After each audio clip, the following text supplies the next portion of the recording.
नमस्कार दोस्तों, आज हम बात करेंगे राजस्थान सीईटी 2024 की रणनीति के बारे में। सीईटी परीक्षा की रणनीति किस प्रकार से बनाई जाए, क्या पढ़ना चाहिए, क्या नहीं पढ़ना चाहिए, कितना सिलेबस हमें कवर कर लेना चाहिए, इन 50 दिनों के अंदर हम क्या पढ़ सकते हैं, इन बारे में आज हम चर्चा करने वाले हैं इस सेशन के माध्यम से। दोस्तों, वीडियो अच्छा लगे तो लाइक और शेयर करो। चैनल अभी तक सब्सक्राइब नहीं कर रखा हो तो सब्सक्राइब कर लो, बेल आइकन प्रेस कर लो ताकि इसी तरह के मज़ेदार वीडियो हम आपको अवेलेबल करवाते रहें। तो सबसे पहले सीईटी परीक्षा की रणनीति की परीक्षा की बात करते हैं। आप सभी को पता है दोस्तों, जो परीक्षा की तारीख है वो है आपके पास में 25/9/2024। 25/9/2024 से 28/9/2024 को यहाँ पर एग्ज़ाम करवाया जाएगा। तो यहाँ पर हमारे पास में बचे कितने दिन हैं?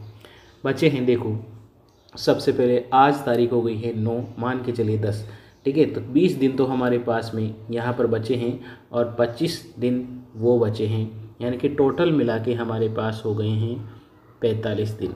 अब 45 दिन में हमें क्या पढ़ सकते हैं? 45 दिन में क्या 45 टॉपिक हम अच्छे से पढ़ सकते हैं? एक दिन में हमें 4 टॉपिक पढ़ना है, तो 4 टॉपिक कौन से पढ़ सकते हैं वो आप अपने हिसाब से अंदाज़ा लगाइए। राजस्थान हिस्ट्री में जैसे कि सब परीक्षा में ज़्यादातर क्वेश्चन पूछे जाते हैं 1857 की क्रांति, राजस्थान हिस्ट्री की बात कर रहे हैं। 1857 की क्रांति के बारे में पूछते हैं सबसे ज़्यादा। उसके बाद प्रजामंडल किसान आंदोलन के बारे में पूछते हैं और राजा महाराजाओं के संबंध में क्वेश्चन पूछते हैं। तो हिस्ट्री में, इतिहास में राजा महाराजाओं से बड़े बहुत ही ज़्यादा टॉपिक कवर करने की ज़रूरत नहीं है। आपको मोटा मोटा ऊपर से देख लेना है। परीक्षा में रिवाइज होने वाले क्वेश्चनों को आप देख लीजिए, क्योंकि राजवंश से इतने क्वेश्चन नहीं बनते हैं। राजवंश से केवल एक क्वेश्चन बनता है और वो भी पूछा जाए तो, ठीक है, नहीं तो 1857 की प्रजामंडल किसान आंदोलन, ठीक है, और महिलाओं से संबंधित में जो भी क्वेश्चन पूछते हैं वो यहाँ आते हैं। राजवंशों से सीधा सा क्वेश्चन पूछते हैं और सीधा सा जो परीक्षा में बार बार रिपीट होते हैं वही परीक्षा में क्वेश्चन आते हैं। तो यहाँ पर उसको पूरा इतिहास को इतने गहराई से पढ़ने की ज़रूरत नहीं है दोस्तों। केवल आप उन क्वेश्चनों को पढ़ लीजिए जो पुराने एग्जाम में पूछे जाते हैं, पुराने परीक्षा में पूछे गए हैं। अब बात करते हैं कल्चर की, राजस्थान कल्चर की। राजस्थान के कल्चर से सभी से बहुत ही ज़्यादा क्वेश्चन आते हैं। हिस्ट्री से भी ज़्यादा महत्वपूर्ण टॉपिक है राजस्थान की सांस्कृतिक एवं प्राकृतिक धरोहर। यहाँ से परीक्षा में बहुत क्वेश्चन आते हैं। जैसे मान लीजिए मेले त्यौहार हो गए हैं, मेले त्यौहार से क्वेश्चन आता है। यहाँ पर रीति रिवाज से क्वेश्चन आता है। यहाँ पर बहुत सारे मेले त्यौहार रीति रिवाज हो गए हैं। और यहाँ पर हो गया है कि जैसे कि यहाँ पर हस्तकला हो गया है, उद्योग हो गए हैं दोस्तों, प्रमुख उद्योग में। ये हिस्ट्री में भी उद्योग का टॉपिक आपके भूगोल में भी रहता है, इसमें भी रहता है। तो यहाँ पर भूगोल हो गया है।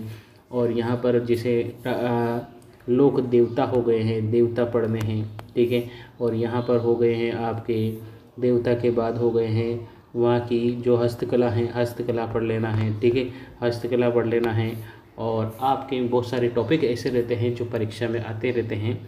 बहुत सारे टॉपिकों के बारे में, जैसे मंदिर हो गए हैं, स्मारक हो गए हैं, किले हो गए हैं, ये परीक्षा में बार बार आते रहते हैं। इन टॉपिक को आप और ज़्यादा से ज़्यादा मैं तो यही कहूँगा दोस्तों कि आपकी जो परीक्षाएं होती हैं, पुरानी पेपर, जो चाहे वो फर्स्ट ग्रेड की हो, सेकंड ग्रेड की हो, थर्ड ग्रेड की हो, पटवारी की हो, रीट की हो, किसी की भी हो, लेकिन पुराने एग्जाम में जो प्रश्न पूछे जाते हैं, अधिकतर जो क्वेश्चन होते हैं दोस्तों वो 60 से 70% क्वेश्चन वही रहते हैं। रिपीटेशन क्वेश्चन होते हैं, 60 से 70% क्वेश्चन वही रहते हैं।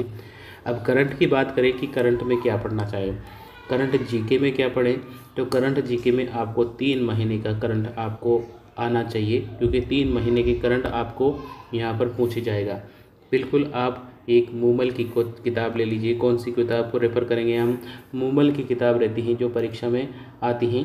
कौन सी किताब के बारे में बात करें? मूमल की किताब परीक्षा में आप पढ़ सकते हैं। आप 6 मंथ वाली मूमल की किताब ले लीजिए एक, उसके बाद मंथली दो आगे वाली जो पेपर की रहती हैं, आगे पेपर 2 महीने में होने वाला है, तो 2 महीने की आपको मूमल की पढ़नी है, यानी कि 6 मंथ वाली और 9 महीने वाली। अगर ये भी नहीं पढ़ सकते तो आप पहले 3 महीने वाली लिए आए दोस्तों, और उसके बाद 2 महीने की मूमल पढ़ लीजिए। क्रोनोलॉजी भी आप पढ़ सकते हैं, क्रोनोलॉजी हो जाएंगे, क्रोनोलॉजी भी आप पढ़ सकते हैं। ये परीक्षा में काफ़ी सफिशिएंट होता है दोस्तों, इन पढ़ सकते हैं, इन परीक्षा में ये पूछ सकते हैं। मैथमेटिक्स की बात करें तो मैथमेटिक्स में आप पे जो टॉपिक आपको बेस्ट लगता है, जो टॉपिक आपको आ सकता है, जो टॉपिक आपको समझ में आता है, उन टॉपिकों को आप देख लीजिए। मैथ्स की बड़े आप रीजनिंग को ज़्यादा पकड़ कीजिए, रीजनिंग में ज़्यादा आप ला सकते हैं, क्योंकि मैथ्स में बहुत सारे स्टूडेंट की ये कमी रहती है कि मैथ्स नहीं समझ में आती है, कैसे समझ में आए।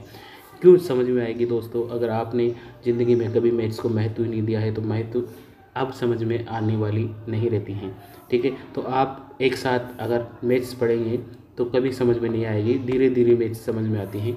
और मैथ्स को पढ़ने के लिए कम से कम आपको एक दिन के एक टॉपिक को 5 दिन के लिए अच्छे से पढ़ोगे तभी जाके आएगी। अगर एक टॉपिक भी एक दिन खींचोगे ना तो मैथ्स ही होगी, फिर और कुछ नहीं होगा।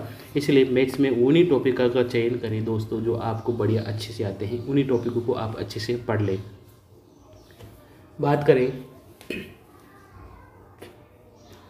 इंडिया जीके की, तो इंडिया जीके में आप उन टॉपिकों को पढ़ें जो आपके फ़ायदे में रहें, जो आपको आते हैं, जो पहले से पढ़ रखे हैं, उन टॉपिकों को पढ़ें। एक बार ज़रूर आप सभी टॉपिकों का रिवाइज़ कर लें, क्योंकि एक दिन अगर आप पहले तो सबसे पहला काम यही करना है कि आप कोई सी भी गाइड आपके पास सीईटी की है तो सबसे पहले आप उस गाइड को लें, दिन भर रात दिन पढ़ें, पूरे दिन रात पढ़ें, एक बार उसकी बिना सोचे समझे उसकी क्या कर लें, रीडिंग कर लें दोस्तों। बिना सोचे समझे आप उसकी रीडिंग कर लें। कितना समझ में आ रहा है कितना नहीं आ रहा है ये महत्व नहीं होता, आप एक बार पूरा रिवाइज कर लें। अब आपको टॉपिकों का अंदाज़ा हो जाएगा, कौन सा टॉपिक आपको समझ में आ रहा है कौन सा नहीं आ रहा है, वहाँ पर आपको समझ में आ जाएगा पूरा का पूरा। इसलिए आपको सबसे पहले पूरा वापस से एक बार पूरा डिटेल से आपको पढ़ लेना है। पूरी बुक गाइड आपको शुरू से एंड तक 2 दिन लगे 3 दिन लगे पूरा पढ़ लीजिए, एक बार पूरा पढ़ लीजिए। आपको बस उसी के बारे में सोचना है कि मुझे ये किताब कंप्लीट करनी है, ये गाइड पूरी करनी है, तो आप उसको पूरा कर पाएंगे। सीईटी एग्ज़ाम में क्रैक करने के लिए आपको ये तो करना ही पड़ेगा। अब 40% मार्क्स लाना कंपल्सरी है, तो 40% मार्क्स आपको लाना नहीं है, 40% से प्लस लाना है, आपको 60 प्लस लाना है क्वेश्चन, ठीक है। 60 प्लस आप मार्क्स लाएंगे तभी काम चलने वाला है दोस्तों। अब नेगेटिव मार्किंग रहने वाली है, तो नेगेटिव मार्किंग रहने वाली तो आप परीक्षा में उन्हीं क्वेश्चनों का चयन करें, उन्हीं क्वेश्चनों को पढ़ें, उन्हीं क्वेश्चनों को आप सोल्व करके आएँ दोस्तों, जो आपको अच्छे से आता है। कंफर्म आ रहा है कि नहीं आ रहा है देख लीजिए, 40% आपकी बन रही है कि 50% बन रही है कि नहीं बन रही है। उसके अलावा आपको नेगेटिव मार्किंग में नहीं जाना है, क्योंकि अगर आपके सही मार्क्स आ रहे हैं तो आपको वो क्वेश्चन छोड़ देते हैं बिल्कुल भी, जो आपको नहीं आ रहे हैं तो उन क्वेश्चनों को आप छोड़ दीजिए, ठीक है, ताकि आपकी 1/3 नेगेटिव नहीं हो, ठीक है, 1/3 नेगेटिव नहीं हो। आपके जो पेपर होगा वो 3 घंटे का पेपर होगा दोस्तों, और 3 घंटे में आपसे 150 क्वेश्चन 3 घंटे का पेपर होगा, 3 घंटे का पेपर होगा और 150 क्वेश्चन आपके परीक्षा में पूछे जाएंगे। और 150 क्वेश्चन, प्रत्येक क्वेश्चन 2 नंबर का होगा, यानी कि 300 नंबर का पेपर होने वाला है। तो 300 नंबर में आपको किसी प्रकार से नेगेटिव मार्किंग नहीं करनी है। आपको कम से कम 150 में से कम आप 120 का टारगेट मान के चलिए, 120 प्लस आप क्वेश्चन करके ही आएंगे, 20 प्लस 120 क्वेश्चन प्लस करके ही आएंगे, तभी जाके आपको काम चलने वाला है दोस्तों।